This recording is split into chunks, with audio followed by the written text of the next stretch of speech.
reactions. It was super fun to watch, and it really blew my expectations.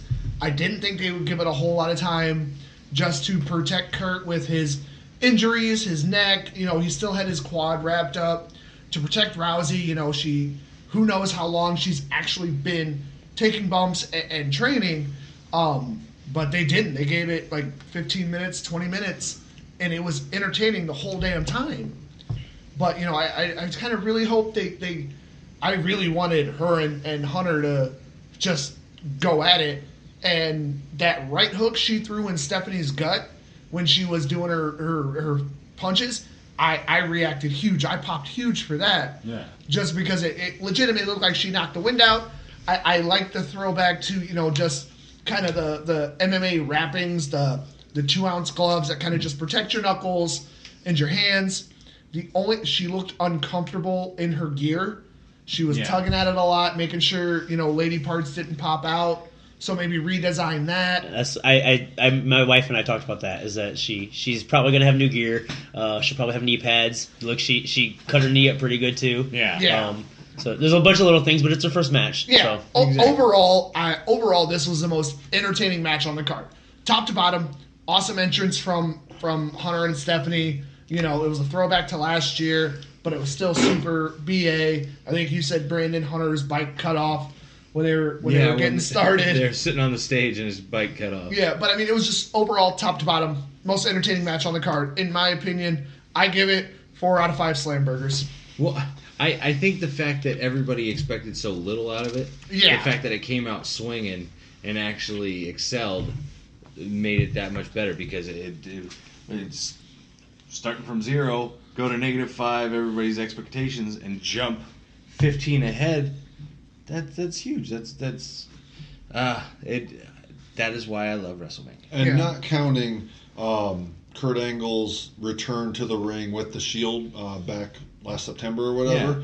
Yeah. This is his first match since 2016, TNA or WWE. Yeah. So Kurt was still able to run, and Triple H can run with anybody. Yeah. But he did good even in his time that it's been since he's been in the ring. Yeah, and that wouldn't have happened if that sickness wouldn't have been going around. Yep. That's the only reason it happened. It was the same stuff that took out Bray Wyatt, Bo Dallas, JoJo was the same thing that took out Roman. That wouldn't have happened. So this is his first really Kurt Angle built match back. Mm-hmm. So you guys also mentioned everyone else's entrance, and Rousey's entrance. I popped for that huge too. With the Piper skirt. Wearing the Piper skirt, but then you could see that was the same jacket. I don't know if you saw when she came out at Rumble. That jacket, that's Piper's son. Has letting her wear Piper's jacket. That's the code. That's the same Piper's code. jacket. That's Piper's jacket. Yeah. I kind of said that to spouses of people on this cast who's like, her jacket doesn't fit her. Well, because it's not meant for her. Yeah. Like, it's legitimately somebody else's jacket. That is Roddy Piper's jacket. Homage to, and I wanted to put her head through the wall for being ignorant.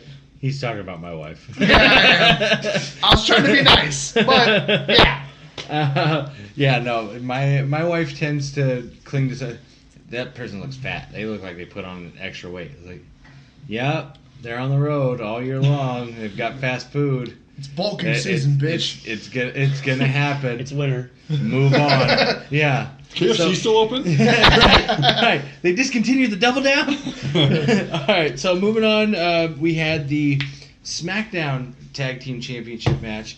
Had the Usos, current champion, versus the Bludgeon Brothers and the New Day. Now, with this, I was excited to see the Bludgeon Brothers come in. I was excited for what their entrance could be, seeing as how it is on a regular SmackDown. So I was like, oh, it's going to be awesome. So seeing that it was just kind of they had the, I don't know what kind of skull it would have been, but just seeing the skull. It was almost like a cow skull you would see in the desert. Yeah. This one, I'm sorry to cut you off, Brandon, but this one just really aggravated the piss out of me. It was... Just the length? Or? No, just the whole match in general. You had the Bludgeons, The Usos, who were been on fire, this is their first main card Mania in 8 years, 9 years, ever. They've either been off of it on pre-show and the New Day. Yeah. Two of the hottest things going, and then the Bludgeons, and they made New Day and the Usos look like bitches. I understand the Bludgeons are supposed to be the big, bad, bruising heels, whatever, but to make this a three-way and just really shit on these SmackDown, I'm sorry for my language, these SmackDown tag teams, the New Day and Usos tear it up left and right. If you were going to have the Bludgeons, kind of just rough shot over them, let the Usos and New Day have their spotlight. Yeah. Because what was it? They hosted WrestleMania last year, and the year before they were in a whatever match with the League of Nations. Yeah. And then this year, they get just roughshotted over. This one really aggravated me. I picked the Usos to retain because they're on just a hot streak. They're literally the best they have ever been. Their promos are on fire. Their teamwork's on fire. Every time they've stepped in the ring with damn near anybody, they've torn it up. And then it just really felt like all that building over the last year and a half was for the repackaged Wyatt family to just diminish. And it just didn't sit well with me. And I just didn't really like this one. I gave it a 1 out of 5 slam burgers. I don't know. That's low. That's not very filling. No. I agree that this match was pretty disappointing. The Usos and the New Day have been the best of the best two tag teams in WWE in the last year for sure. And this was just basically a glorified squash match. Yeah. From the storytelling perspective, it made sense. As the Bludgeons have been dominant the last few months, it just didn't make really good. It wasn't interesting for viewing pleasure. The Bludgeons dominated from the get off, and they never looked like losing. They even had a chance of losing from the opening bell. I'm not really sure where they go from here with this. I like Harper and Rowan. I'm fine with them winning. I just wish they booked the match so the other teams didn't look so weak. And who's left for them to face now at this point? I mean, those are the three main tag teams of SmackDown, right. And they just destroyed both of them in one night. Well, they made this match come off as one of those matches where backstage they go, by the way, we cut your time in half. Go. Yeah. Because who showed up. Yeah. Which we'll go into next. The match, I posted on Twitter that I blinked and Bludgeons are the champions. It's like, I don't remember anything from the match that really stood out. And I know you're going to have some of those matches. Now, one thing, though, you guys keep talking about, the Usos are so great at what they do. Who else is left on SmackDown? You got to remember, brand change. Usos could show up on Raw tonight. That would be awesome for a change. How long have they been on SmackDown? Since the brand split. Yeah. Usos have faced everyone. And Bludgeon Brothers, they're going to have some people from Raw going over to SmackDown, So it might be good to see Bludgeon Brothers get some fresh blood in there, have those heel champions. Even though Usos are somewhat heel, they're too respected, I think, to be true heels, So it would be interesting to see if we're going to have Usos pop up on Raw so then they can...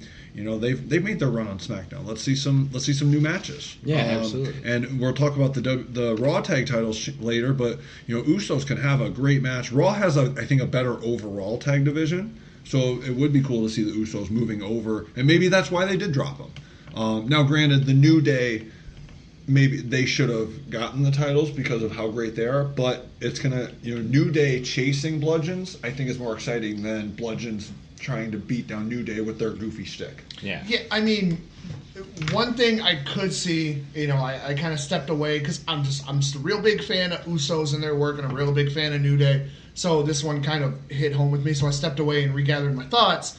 I think this is a perfect time for a tag team to be called up from NXT, specifically Authors of Pain.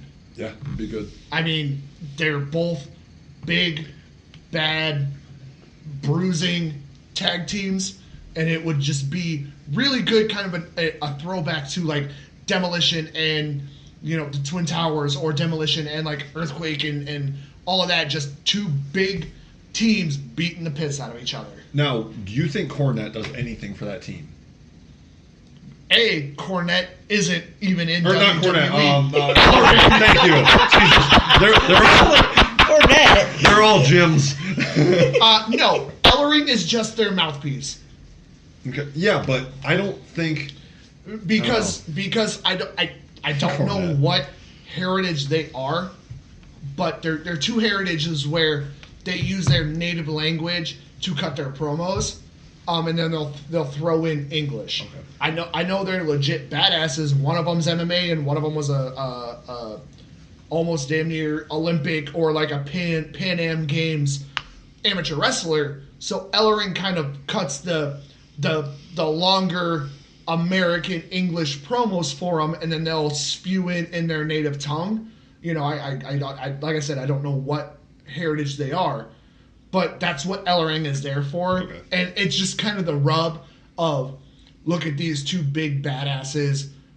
You get that kind of rub from a Legion of Doom, who were two big badasses, and that's kind of what he does. But no, he doesn't do any managerial interfering or anything like that, and they don't need it necessarily. Mm-hmm. He's just more there as a mouthpiece, similar to Paul Heyman to Brock Lesnar. Yeah, but I am excited to see what Authors of Pain can do without Jimmy Fallon. Now with that, Threw me for a loop. going forward into the next match, this match, I've got mixed feelings on this just because it's Taker. Okay, this is Undertaker has been somebody that we've watched every WrestleMania. It's like, he's gonna whoop ass. He's coming. It's inevitable, and he's gonna pull out a W. But is he gonna whoop ass? Because the last Well, how many years? and that's exactly it. But you also know that over the last couple years, they've, I don't know, as far as the storytelling has gone, they've dropped the ball with Taker, his training, like you would hope that he's on the ball as far as training goes, but when you see him in the ring come WrestleMania, it's like, are you kicking ass at training, or are you just getting to the point where maybe you should call it quits, man? Like, you're getting too old to be doing this anymore. And having Cena out in the crowd, that pissed me off just because it kind of downplayed the rest of the card. It's like, hey, there's a match going on. Hey, but Cena's watching like a regular, normal peasant. Like, no, put him in the back. Put him in the back watching a monitor, whatever. When Charlotte and Asuka, their match is closing out, and Cena runs past Charlotte as she's just kicked ass and taken names in the ring against Asuka, having Cena be like, yeah, sorry about your championship, lady, takes off running. That was it was overkill. Now, one thing I did notice from that, though, is Cena runs past Asuka, and the way that Asuka and Charlotte played it up, it's like, because everybody wanted to see Cena Taker, the way they built it. Yeah. Asuka's like, her big smile, like, oh, Taker's here. And then Charlotte, you ran past Charlotte, and Charlotte's like, what? Oh, Taker's here. So I think that actually added to it. See, I understand what you're saying, but I think that it added to it. I didn't even notice smiles. Yeah, I never saw the reactions from the two women. All I saw was Cena run past these two women that just tore it up. Yeah, they just tore it up and gave the audience their heart. And here comes Cena, like, oh, don't worry about the championship match. I got a thing going on. That was overkill for me, and Cena and Taker didn't need that. Yeah, if anything, Cena should have been maybe on commentary. Let him just talk about the matches. Hey, I don't have a match, so I'm just going to be out here bullshitting and chit-chatting. And then it would have been, instead of having a ref run down, jump the barrier, hey, da-da-da-da-da-da-da-da, but we're going to mute the mic even though we can 95% of the time they have the mic on. No, you're kidding me. No, don't do that. If you would have been on commentary, wait, what'd you say? Cena could have just, because everybody knows they get talked to. Oh, Cena, what? Huh? I don't know. It's up in the air. Steven, what do you think? Well, so this match, with this whole segment, there's quite a bit to unpack here. I mean, Cena came down the ring, and he